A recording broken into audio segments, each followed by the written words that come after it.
Hi, everyone. My name is Lydia Wegman, and it's great, as we've been saying, to see everybody here. And thanks to everyone for taking the time to join us. I'm delighted to say that we have Vickie Patton and Joanne Spalding with us today. And they're both taking time from their very busy schedules to talk to us about the renewal of EPA's protection of public health and the environment under the new administration, both from a regulatory standpoint and also from a judicial standpoint. Just a brief introduction to Vickie and to Joanne. Vickie is the Environmental Defense Fund's General Counsel, and she leads its U.S. Clean Air Program. She's worked with partners for over 30 years to secure landmark national and state protections that address climate and air pollution. She's participated in numerous successful climate and clean air cases to protect human health and the environment, and she has testified before numerous congressional and state legislative committees. And as many of you know, before she was at EDF, she served in the EPA's Office of General Counsel, where she helped to implement the 1990 Clean Air Act amendments and received one of the gold medals for exceptional service. In 2013, Vickie was inducted as a fellow of the American College of Environmental Lawyers. So thank you, Vickie, for joining us. And then we also have Joanne Spalding, who we appreciate joining us, and she's the Deputy Legal Director and Chief Climate Counsel at the Sierra Club, where she's worked for over 20 years. She directs the Sierra Club's federal and state climate litigation and their regulatory work, and she serves as lead counsel for Sierra Club in litigation over EPA's greenhouse gas regulation. And previously, she litigated numerous challenges to coal-fired power plants and to highway projects. So thank you both, Vickie and Joanne, so much for joining us. And I think I'll just turn it over to you. Lydia, for people who have not muted, please mute. We're getting a lot of background noise. Yes, thank you, Dave.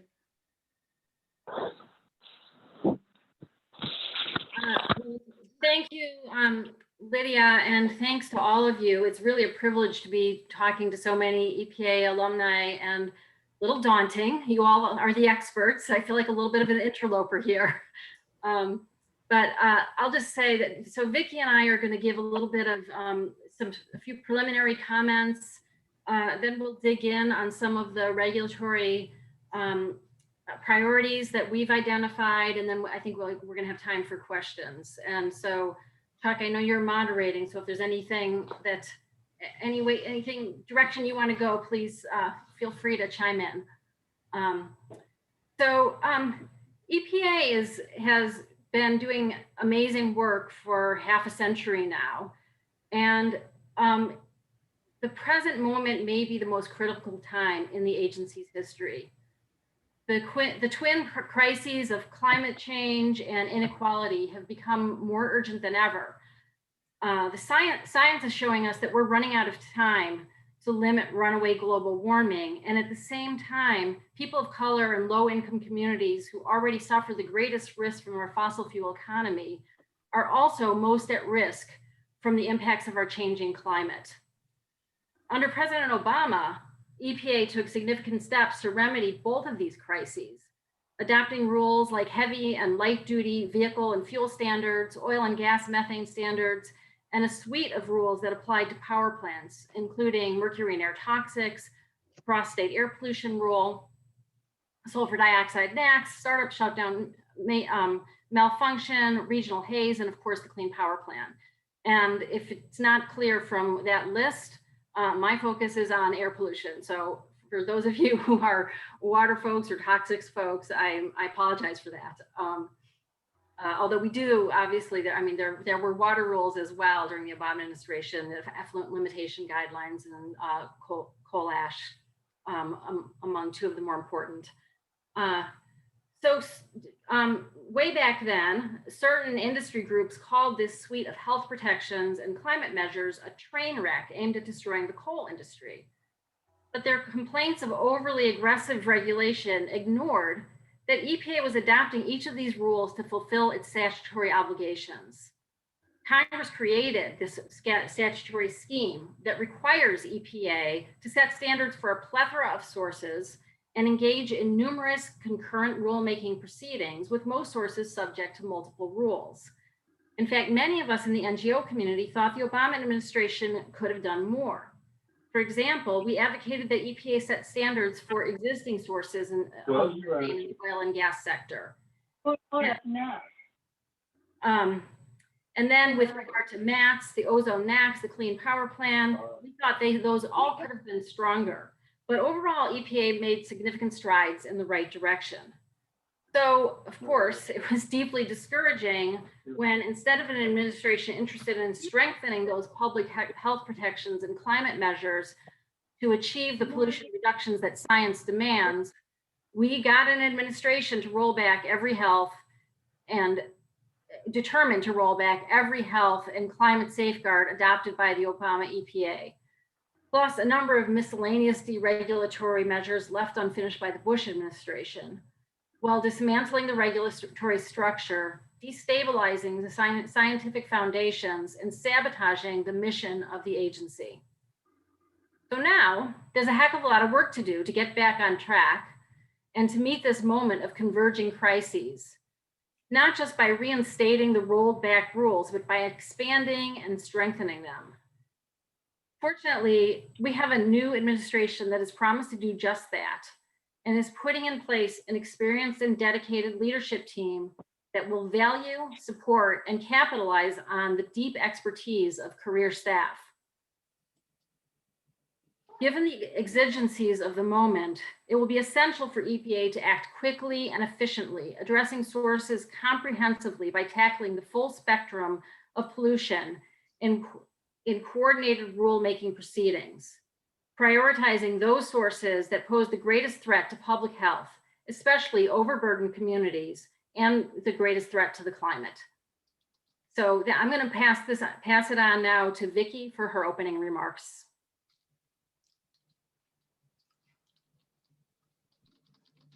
Vickie, can you take yourself off mute?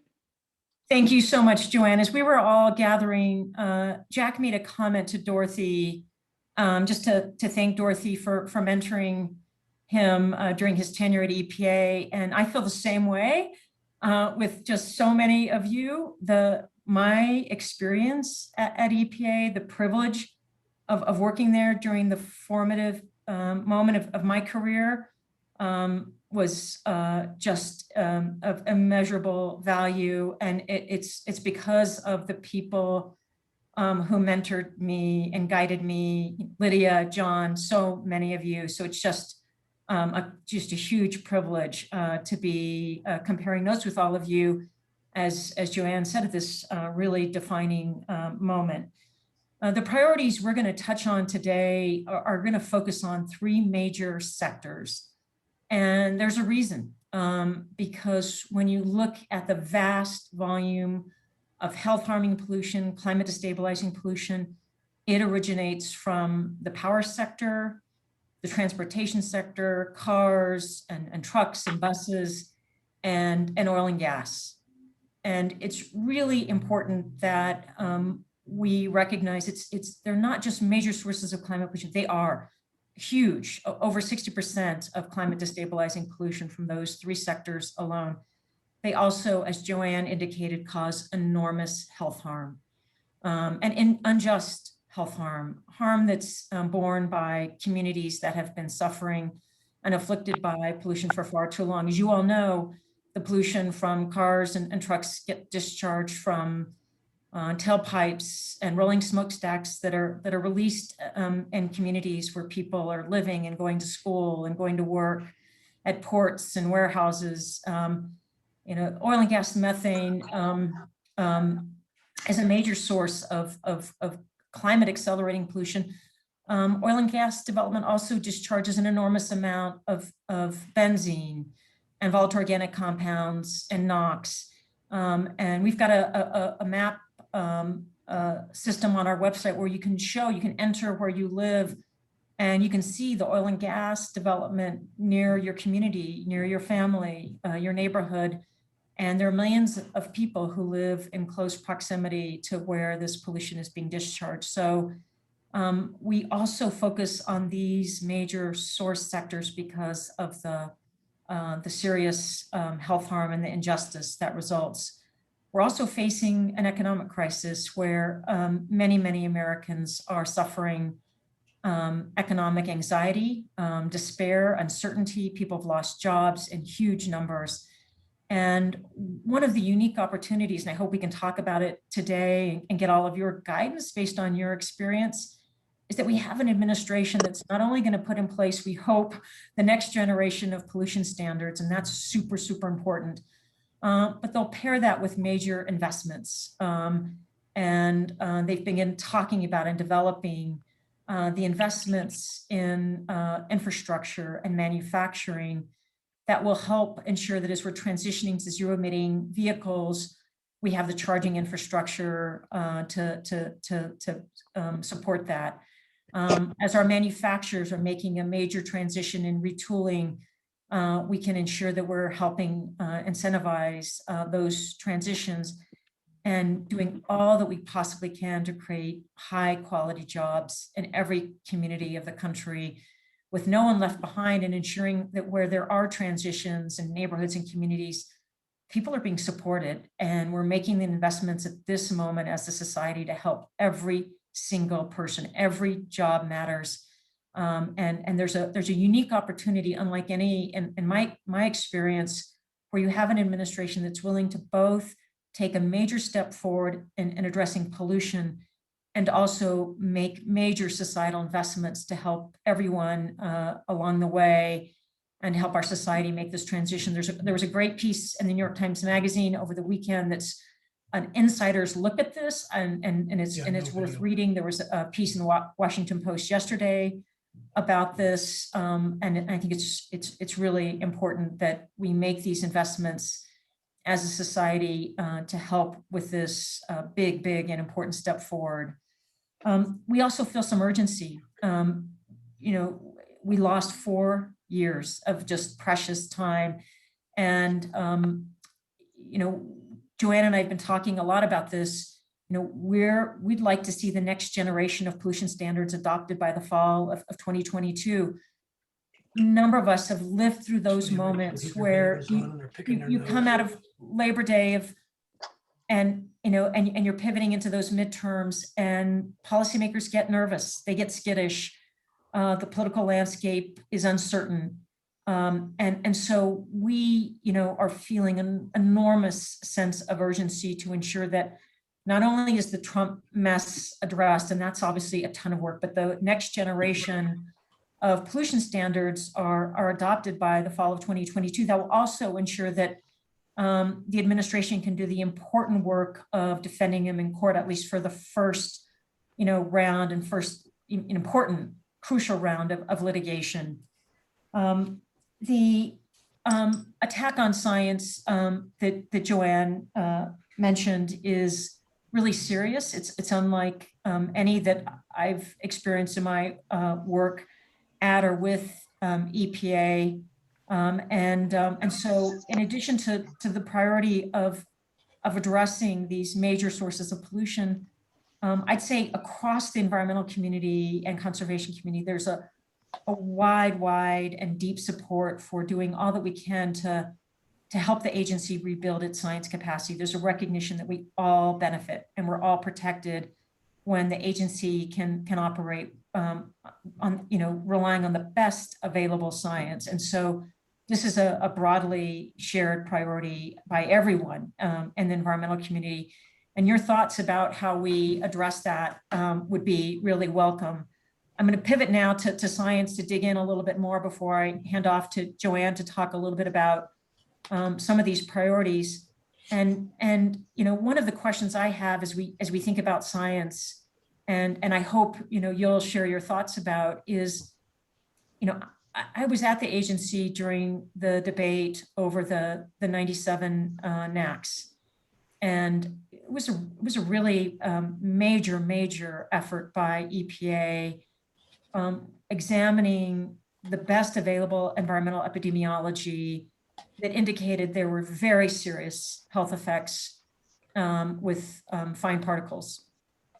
And it was a momentous decision to adopt. It was historic to adopt the 97 fine particle NAAQS and to strengthen the health-based standard for ozone. And, here we are, again, years later, and one of the top priorities of the Trump administration was attacking that environmental epidemiology. We obtained open records information indicating a high-level meeting with Scott Pruitt early on, where it was clear that, the target of the Censored Science Initiative, EPA's anti-science initiative, was the 6-city study and the American Cancer Society study. And, and these were issues that went before the Supreme Court in American trucking, the question of this environmental epidemiology, and were rejected. These are issues that were reviewed by, leading scientists, the National Academy of Sciences, and many, top expert reviewers looked at these issues and found that the science was sound. And yet here we are having this debate all over again in the context of the censored science rulemaking. At the same time, it was remarkable to see the outpouring against that and the opposition, leading scientists, top health experts, a number of environmental organizations, states, top universities all really rallied to oppose it. And we're really fortunate that in the end, Andy Wheeler took an unlawful shortcut and trying to ram it through, and it is no longer in effect. And so fortunately, the Biden-Harris team do not have to deal with getting that out of the way. But it raises the question for me, and one that I'd value all of your feedback on, is, are there things we can do in this moment that help end those kinds of threats and end those kinds of debates? It'd be so nice to hand off to future generations a world where we're not still battling over just the basic fundamentals of environmental epidemiology that is crucial in saving, tens and tens of thousands of lives and the bedrock of EPA policymaking. The Trump administration also adopted a rule that's designed to skew and to try to undermine and distort the way that EPA considers benefits, particularly in Clean Air Act rulemakings. And that one is unfortunately final and will need to be rescinded. And your thoughts about, again, how we address that will be important, but that's a really important action to be rescinded because, of course, it affects everything that the agency does under the Clean Air Act, and how we fully consider and weigh and value all of the health, the full extent of the health benefits that are realized from EPA's well-designed pollution limits. And then there's an important amount of work to do in just restoring foundational scientific integrity. This is a moment similar to when Ruckelshaus came in during the Reagan administration, and all of these norms need to be reestablished swiftly and in a way that's enduring, so that science is respected, it's protected, it's restored quickly, and in a way that's durable. Your thoughts about all of that would be really welcome, and we need a new generation of scientists to help serve at EPA for hopefully decades to come, so that we have a legacy of science now and for many years. So lots of questions for all of you to get your thoughts on, based on your expertise, and really, how do we in this moment restore science, restore EPA's just foundational capacity to do science in a way that's lasting. Over to you, Joanne. I'm going to just jump in 1 minute just to remind people to please post your questions in the chat box. I should say first, thank you, Vickie. Thank you, Joanne. It's so great to hear from you both. And we want to hear more, but just folks, if you do have questions, I know one person has, which I appreciate, but please do post your questions in the chat box. And after Vickie and Joanne have completed doing their basic presentations, we'll get into questions. Thanks, Lydia, and thanks, Vickie. So yeah, I'm going to move into a little bit of a conversation about vehicles at this point. And I hope that there are folks on here who have some experience with vehicles who can give us some advice, because as you all probably know, it's incredibly complex. It's such a complex regulatory structure with the roles of California in particular, and also the Section 177 states, at the federal level, the interaction between EPA and NHTSA. And you know, we have the Trump rollbacks that are that, you know, it's important to undo those, but that at the same time, there's this whole question of what do we do? How do we move forward?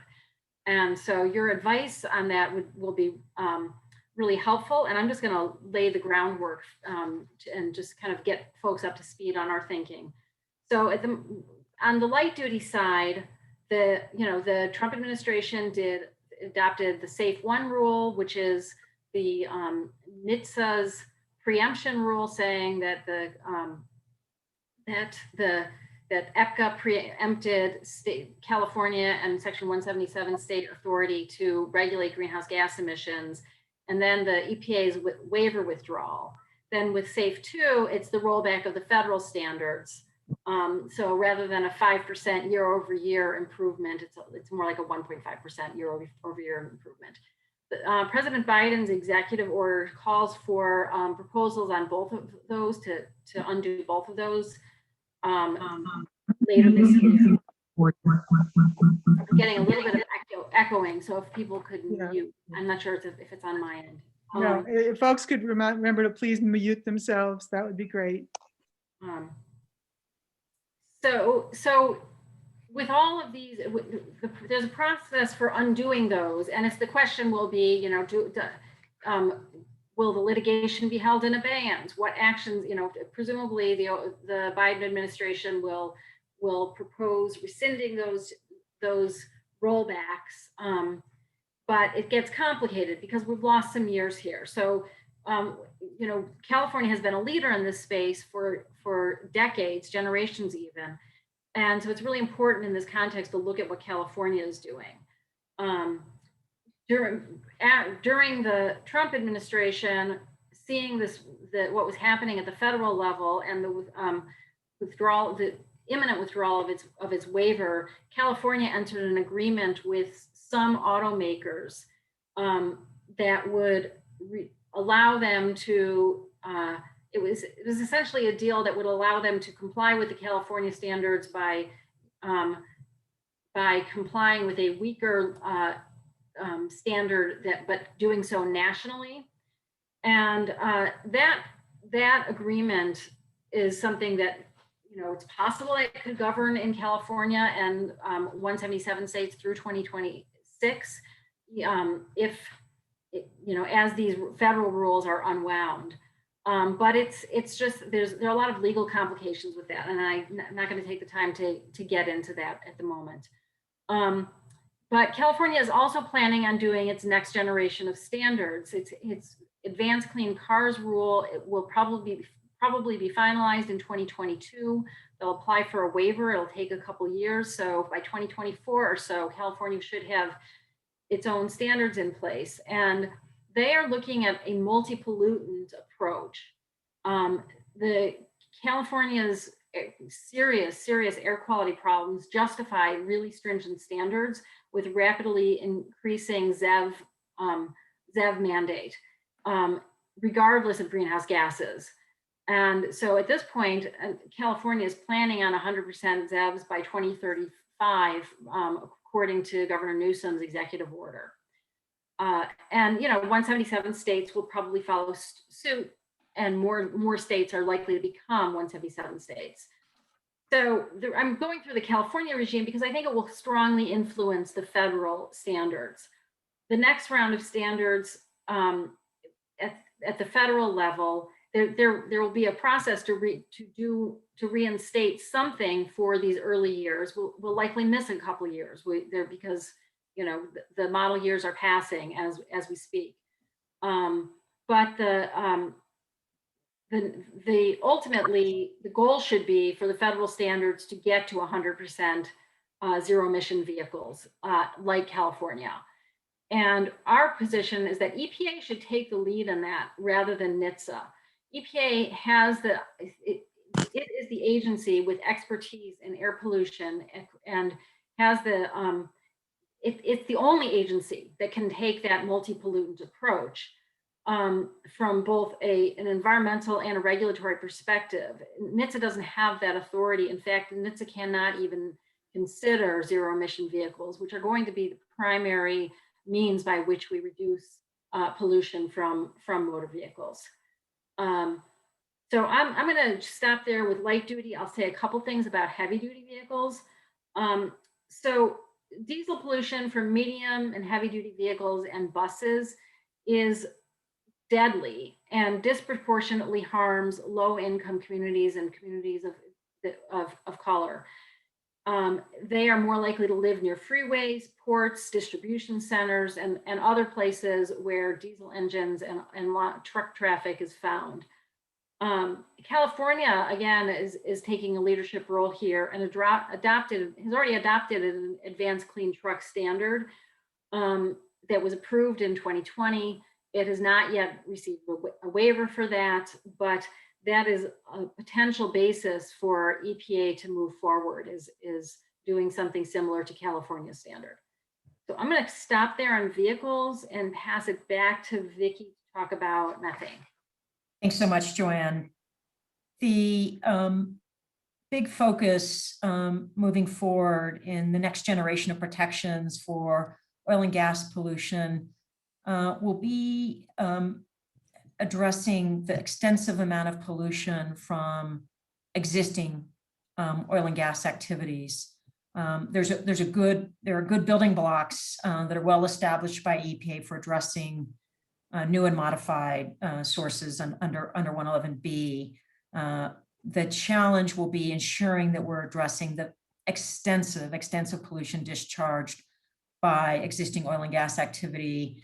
There's a body of science that indicates the pollution is far greater than EPA estimates. EDF has done analysis, both aerial and bottom up, that suggests that the methane pollution from oil and gas, just due to high levels of leaks, is 60% higher than what EPA estimates.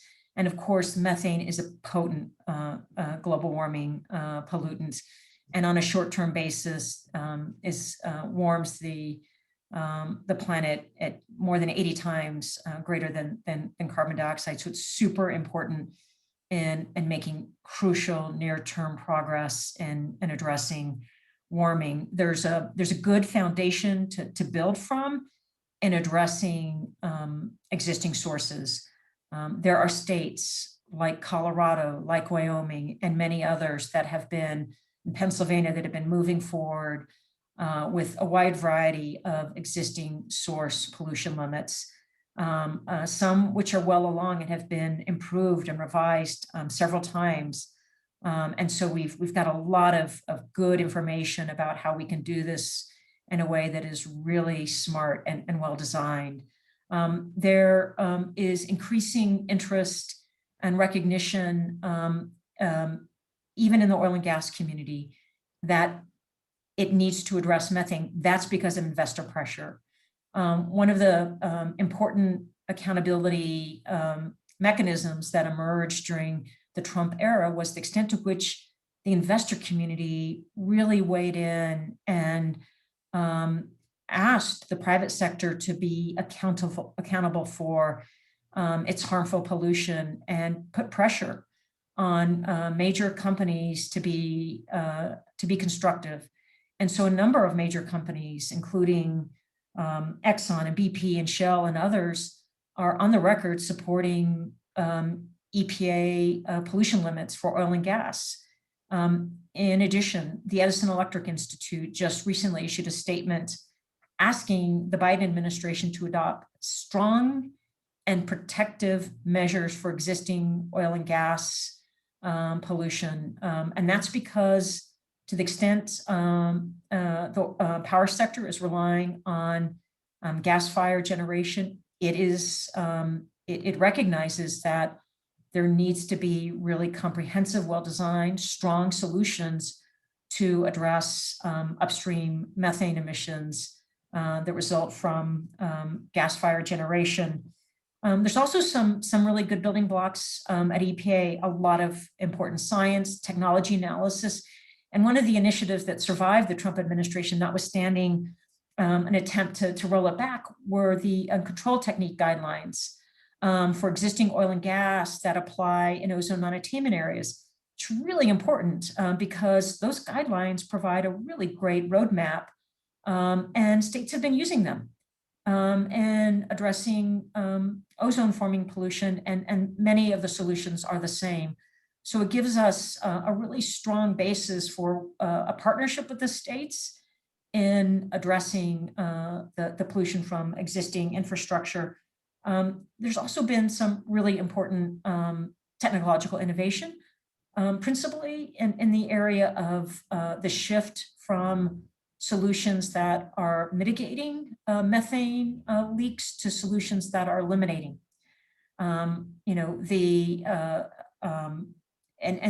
That's real progress, and those solutions are being deployed by oil and gas companies that have gone from low bleed pneumatics to zero bleed pneumatics.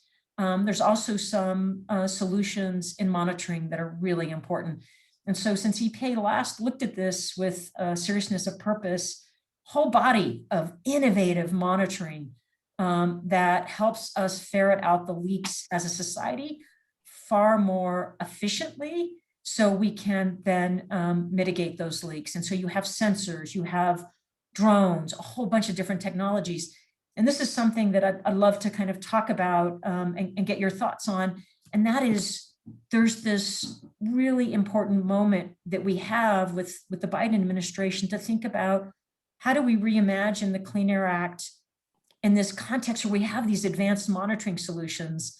And can we think about integrating these advanced monitoring technologies into really almost every facet of air quality planning and management, helping us understand where there are problems? There's satellite data now that indicates that there are millions of people who are not being protected by the existing health-based national ambient air quality standards for particles. And how do we use that, new and important information? How can we integrate advances in monitoring into the design of policy so that we can be more ambitious in protecting human health and the environment with technologies that are more effective? You think about the transformation that happened when SEMS were installed on coal-fired power plants as a result of the 1990 Clean Air Act amendments. We're at a similar place in terms of sensors and other advanced, low-cost, highly reliable technologies that can help us really think about public policy design. And then in thinking about compliance and enforcement, same thing. And so is there a moment where we should all be thinking about a modernization of our nation's air quality protections by integrating advanced monitoring systems in identifying problems, and designing thoughtful solutions and ensuring compliance and enforcement? Back over to you, Joanne.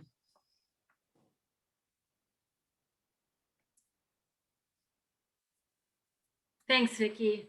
Yeah, and I just want to say that the new monitoring and sensor options are so critical, as Vicki was saying, and in particular in protecting from fence line communities and other overburdened communities. And that is an area where I think is really ripe for updating, not just within the oil and gas context, but I think, as Vicki was implying, more broadly.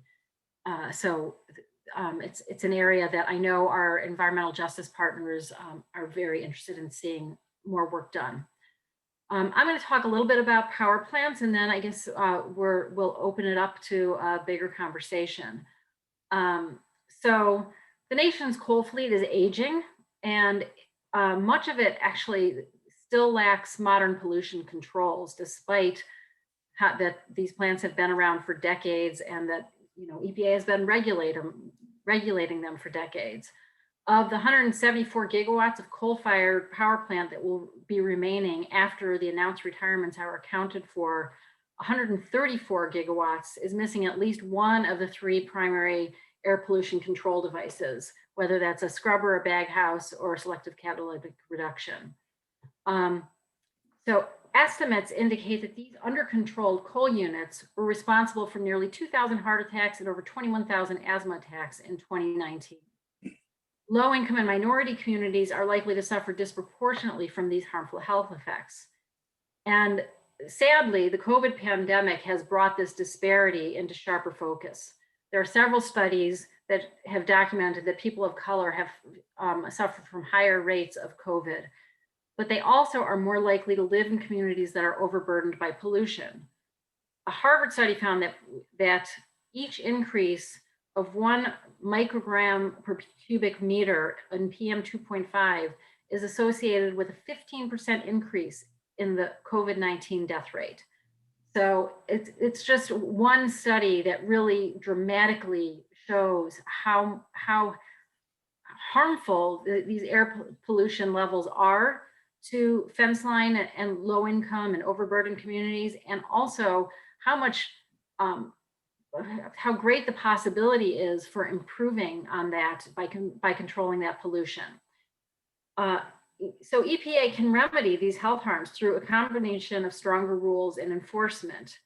The rule package would include an updated mercury air toxics standard, updated regional haze, startup shutdown maintenance enforcement, a new ozone transport rule, and a new source performance standard that includes a carbon dioxide standard. As I was saying in my opening comments, this is EPA's core obligation. It's what the Clean Air Act requires. And so although it sounds like a lot of rules, and it sounds like a lot of rules that affect this one set of sources, it's only what Congress has intended. It's likely that many coal plant operators would retire their plants rather than investing in these pollution controls, and that's a good thing. There are other sources of power, more modern sources that we should be relying on. State utility commissions are becoming less and less willing to allow cost recovery for these sorts of pollution control projects to update aging coal plants, because lower cost renewable energy means that many coal plants are already uneconomic. And so by adding, the pollution controls, modern pollution controls, that pushes them more further into the uneconomic territory. So, and just again, just to emphasize, coal plant retirements were contemplated when Congress adopted the Clean Air Act.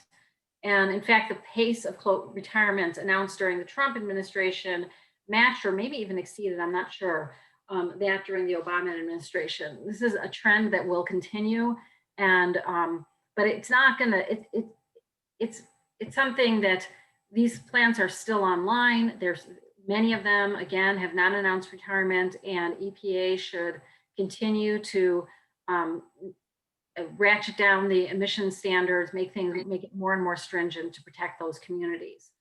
And then I also will just say briefly that as coal many utilities are turning to gas plants rather than renewable energy, or in addition to renewable energy. But with and they're turning in particular to new gas plants. Over the last few years, a lot of new gas plants have been built, and even more have been proposed. With a 30 to 40 year life expectancy, there's no way that we can build a bunch of new gas plants and decarbonize the electric sector by 2035, which President Biden has said is his goal.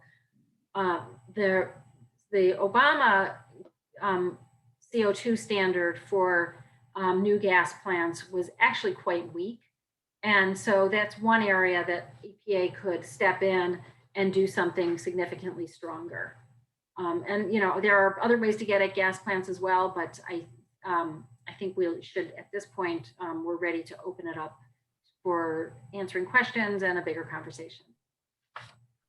Great. Well, thank you so much, Vickie and Joanne. That was a great overview of some of the things that need to be done, that can be done, and thinking toward the future, as well as considering how much needs to be done. Very much appreciated. So I want to remind folks to add their questions to the chat box, please. So I'm going to start with one we got from Michael Levin. And he's asking, why not treat the Clean Power Plan as reinstated by operation of law and use it as a wedge for improvements? And we also, related to that, we got a comment from George, I'm not sure how to pronounce his name, Shui, or Shu, saying, how much blood can one squeeze from the power sector turnip? Other miscellaneous sources have much higher emissions, and why not go after them? Shavy, Lydia. Thank you, George. I'm sorry. Thank you. That's Shay. okay. Thanks very much. Sure. So I don't know, Vickie and Joanne, maybe if you have some thoughts on the Clean Power Plan, and then on George's question about how much can we get from power plants really at this point. Please go ahead, Joanne. Sure, well, I'll start, and Vickie, feel free to chime in. On the Clean Power Plan, as I said, the Clean Power Plan was put a framework in place, but even at the time, you know, we had thought that it should have been much stronger. I think the NGO community did, and time has borne that out. The electric sector has already achieved the emissions reductions assumed by the Clean Power Plan that it would have achieved by 2030.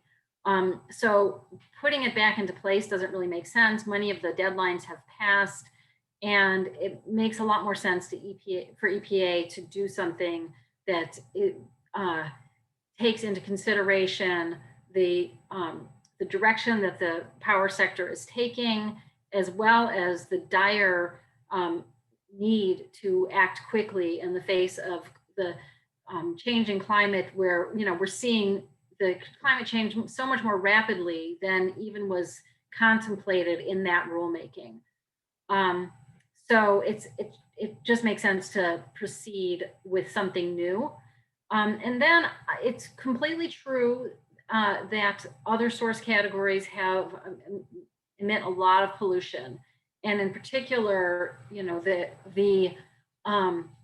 you know, while power plants are still the biggest stationary source by far of greenhouse gases, there are, you know, other sources like refineries and steel mills and, you know, plastics plants, et cetera. They are, you know, they are highly polluting, and we are not suggesting at all that EPA should ignore those sources, and especially when those sources are affecting the fence line communities nearby. And so we chose to focus on these source categories because of their climate impacts, but those are also high priorities.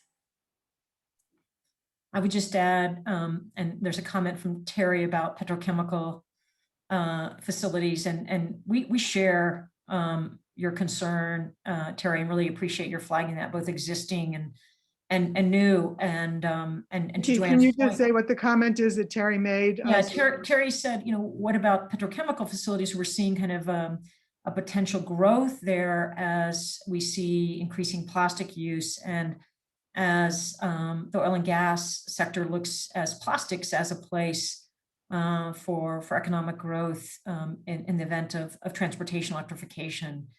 And I think that's right. There are a number of major new petrochemical facilities that have been proposed, and there are also a number of existing petrochemical facilities, and they tend to be concentrated in communities that already have extensive industrial development. They impose a heavy burden on fence line communities. And so it's for sure a priority and one for I think many in the environmental community. On power plants, you know, it's remarkable that we're still in a place where there's so much capacity that does not have modern pollution controls, and the numbers are surprising. And so we have a number of coal units operating, in America that don't have SCR for NOx, or not operating. Selective catalytic, they're not running their SCR fully. They don't have adequate bag houses. They don't have adequate scrubbers. And if you look at the numbers, it's really surprising. And so this is about really ensuring that every coal plant that's operating in America is meeting finally those modern standards, or investing instead in clean energy. And what we're finding in a number of communities is that utility scale renewable and wind, solar are outcompeting fossil. And so here in my home state of Colorado, Xcel Energy has transitioned to coal units in Pueblo, Colorado, and replaced them with large scale solar and wind that outcompete the coal. They negotiated a long-term contract with a steel mill in Pueblo that employs 1,000+ people, and transition from coal to large scale solar. And they're saving the steel mill an enormous amount of money, so that steel mill can stay in that community and keep those jobs in Pueblo. So we're at this really important pivot point. This issue came up during Michael Regan's congressional hearing before Senate EPW, and Senator Cardin asked Michael Regan about this. He said, my state of Maryland submitted a request to you, Michael, to EPA, because there are 36 coal plants upwind of Maryland that either don't have SCR or don't operate their SCR. And it harms the health of millions of Marylanders, including millions in Baltimore. And will you do something about that? And Michael Regan said, I will take a very close and careful look at that. But those are the kinds of issues that we still are struggling with to address, and the power sector that have significant health and environmental harms.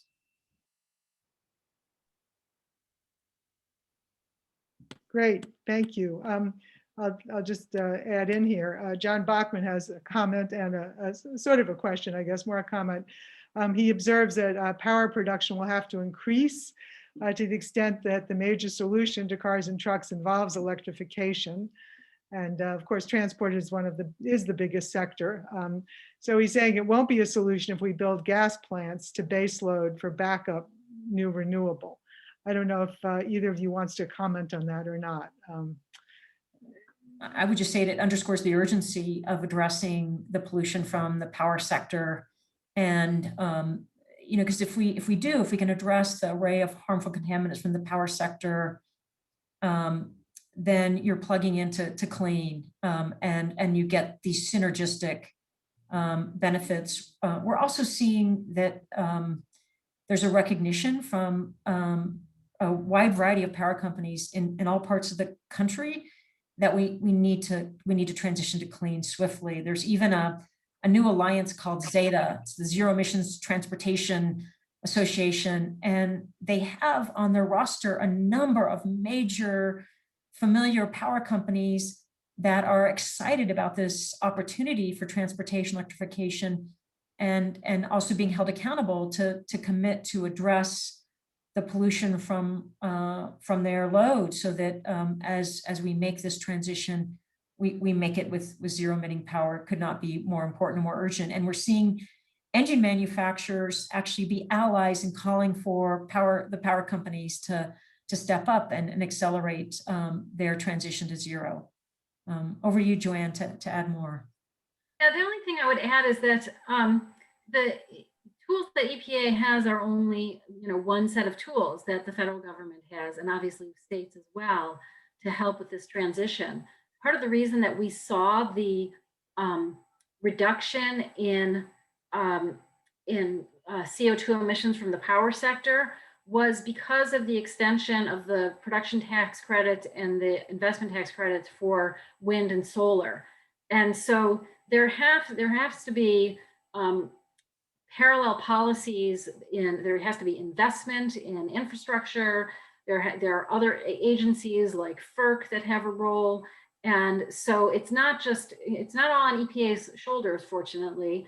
EPA has a really significant and important role, but there are market forces and other mechanisms that the government's mechanisms that can help us get there. Great, great, thank you. We have a couple of transportation questions. So Mark Brucker is observing that vehicle standards take a very long time to be effective, that the average light duty vehicle life is about 15 years. So that by the time new standards start to be implemented, it's a long time before it helps much.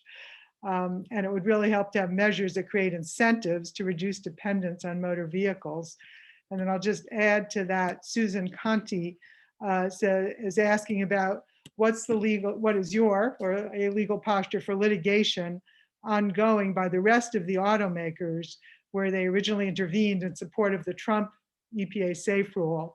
And she observes that General Motors has dropped out, but not all the rest. So I don't know if you can sort of consider both of those questions together. One related to timeline and one related to the litigation. I'll hop in on the timeline at least. Okay. So the reason the lifespan of vehicles is why it's so important to move quickly to zero emission vehicles. If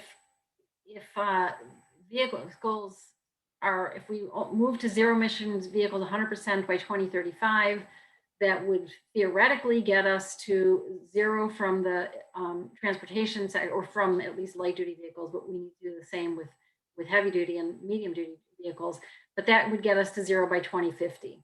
So sooner is better. The faster we can do it, and the steeper the curve and declining emissions reductions, the better off we'll be from a climate perspective. But that is the rationale for that date. And then I don't remember. Vickie, do you want to handle the litigation question? Sure.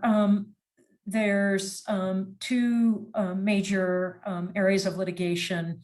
One is the litigation over the Trump administration's rules preempting the California and multiple state clean car standards. And every auto manufacturer has now dropped out of that litigation. Interestingly, there's a coalition of Republican attorneys general that stayed in, but every single automaker has now dropped out. So that's welcome. There is litigation over also the rollback of the original Obama era national standards that were in effect through model year 2025. And the Trump administration just deeply damaged those standards. And my expectation is that litigation will be resolved by the Biden administration and will not be fully litigated. The opening briefs are not due, I think, until March or April. Is that right, Joanne? So April. So,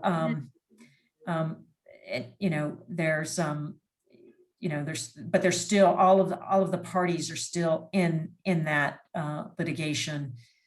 I would just add that I do think the Biden administration, and again, as Joanne indicated, through a wide variety of solutions, will be helping to support alternative modes of transportation. And that's really important. And you'll see Mayor Pete Buttigieg and Secretary of Transportation helping, working with mayors and cities and thinking about livable communities in ways that are really important. I do think that, as Joanne indicated, we've got to make the transition to zero emitting vehicles just as swiftly as we can, and that's cars and freight trucks and buses. And what's really exciting is the technology is here.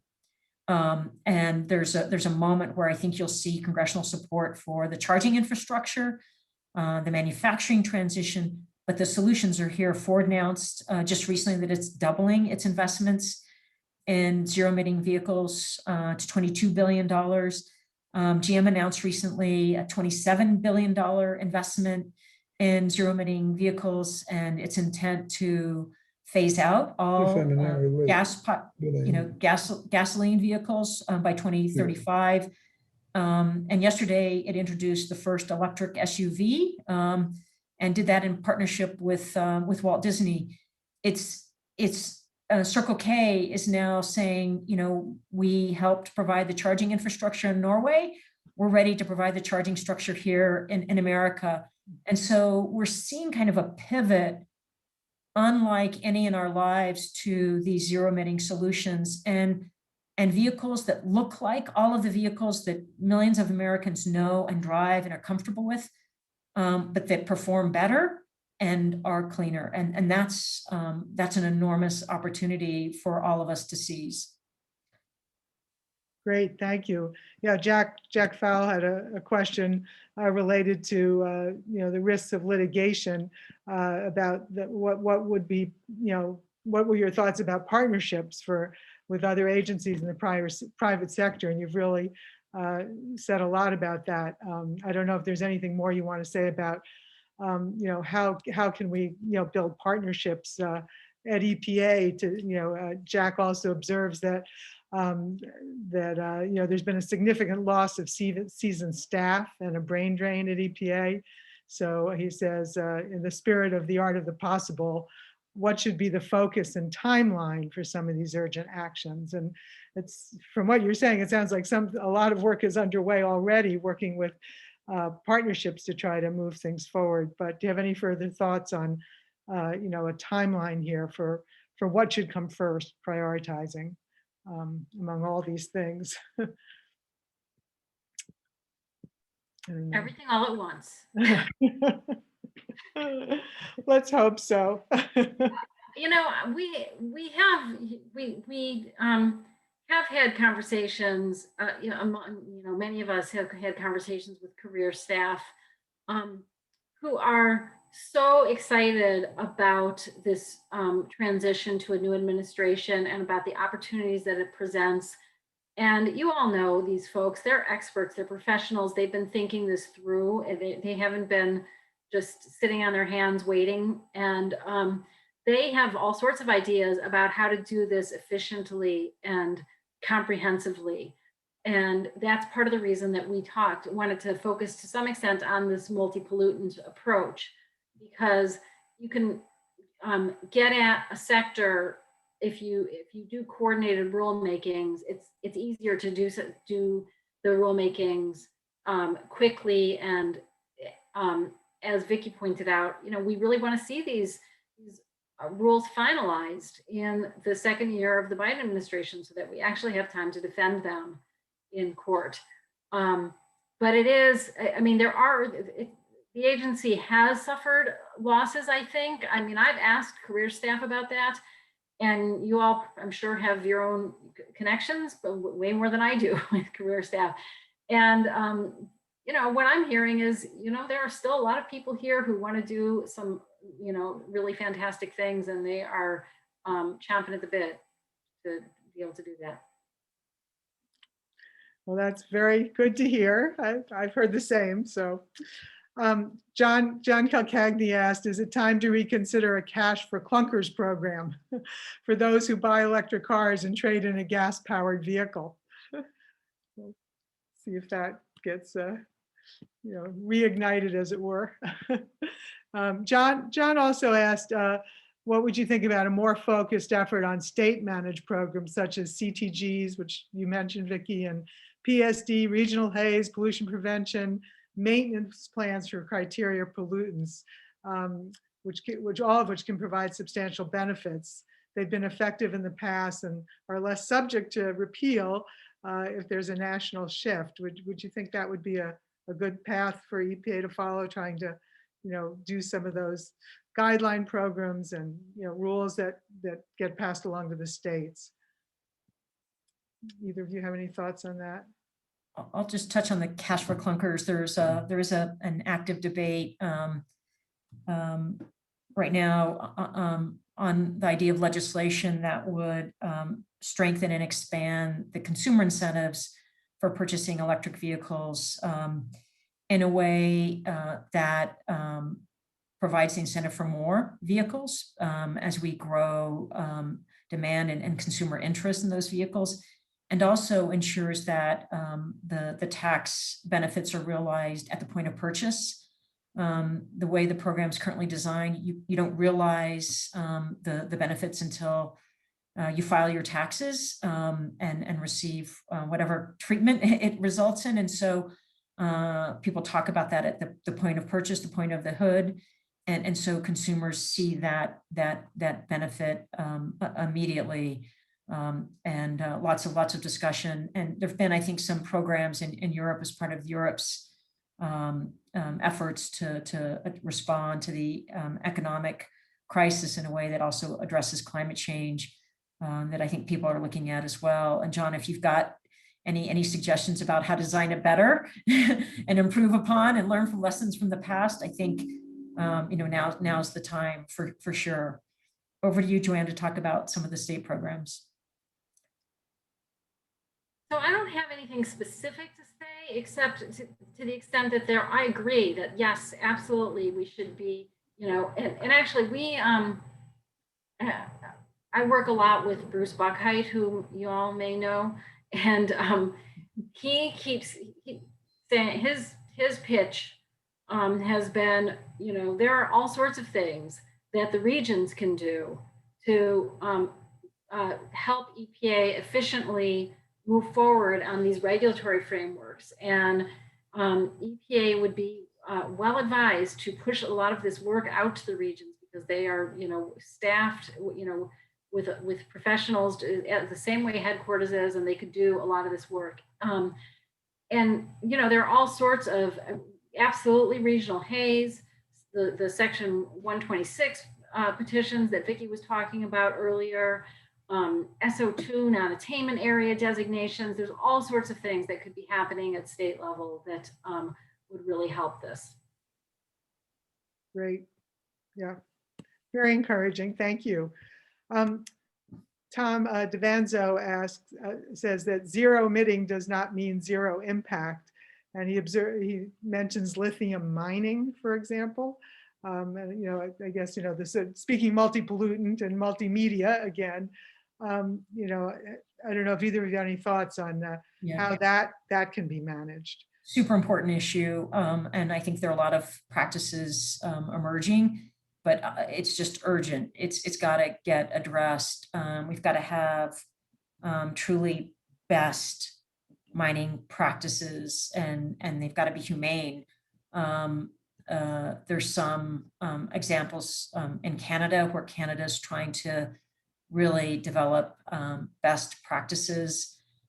There's also increasing sort of recognition that we've got to ensure that batteries are being repurposed, refurbished, reused, and in the final analysis, if necessary, recycled. But we've got to have a closed loop system, and I think a sprint to kind of create that closed loop system, and some really great thinking and pilot programs and writing about this.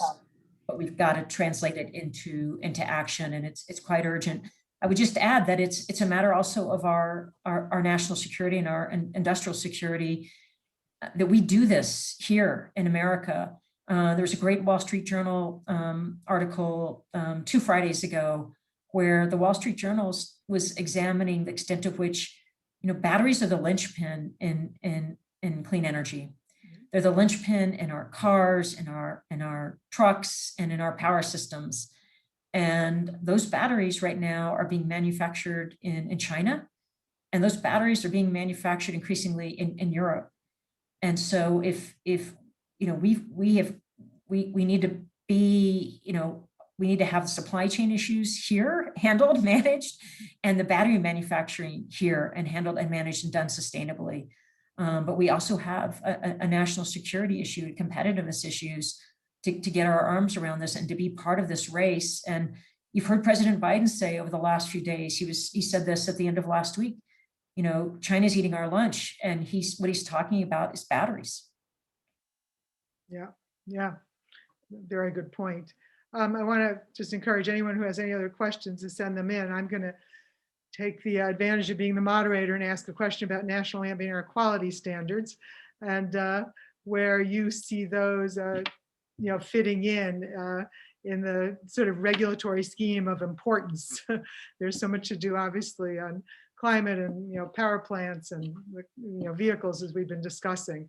Do you think there's going to be room for thinking about the PM and ozone NACs? I would just add, I think it's vitally important. We see this as the bedrock of the Clean Air Act. And, there were a lot of groups that really pulled together over the last 4 years to protect the national ambient air quality standards. And they're continuing to work together in advocating an 8 microgram per cubic meter standard for PM on an annual basis. A much more protective ozone health standard. I think all of those are just of paramount importance in, and also restoring the science around that. There's just a lot of science that was torn down, and so ensuring that the CASAC is restored to its scientific integrity and a real valuable expert entity for EPA as it is intended to be by law, and we bring truly the best experts to bear. All of that is just, I think, so important. And just one question, for you, Lydia, and others is, our sense is that there is the capacity at ORD and OAQPS to do this work and to restore science and to move forward in a way that is adopts health-based air quality standards and of course ecological-based air quality standards that truly protect human health and the environment on the best available science. And is that your sense as well? And Joanne, of course, please jump in. Yeah, see if Joanne wants to add anything there, and then I've got one more question. Yeah, go ahead. Sorry, Joanne. No, I was just going to say you should go ahead. You're about to say something, go ahead. Well, I will say I don't know offhand. I do know that there is a great deal of interest in resuscitating, reviving, and reconstituting CASAC to try to help that body play the role it was always intended to play and used to play. So I know there's a lot of interest in making that happen. We got one more question here from Patty, whose last name I don't know. Are the NGO partners on board to get the word to their members how they can support the EPA agenda for strengthening regs? How are EPA public affairs staff, well, you wouldn't know the answer to this, getting set to inform and educate media and the public? But just on the NGO question, are you reaching out to your members, or not you personally, but some folks within the NGO community to try to sort of stir up public support as possible? We are so excited to be able to do that. We are really looking forward to that. We did that a lot and collectively in the environmental community during the Obama administration. Especially with the Clean Power Plan, it was like millions of comments and so many people attending hearings. And, but we will absolutely, that's one of the core things that Sierra Club does is turn people out to hearings, get people to submit comments. There's other, NGOs across the spectrum are also have their own lists, and we'll be doing that, I'm sure. Just Sierra Club's grassroots mobilization is just incredible, and it just had a tremendous impact, I think, for many, many years.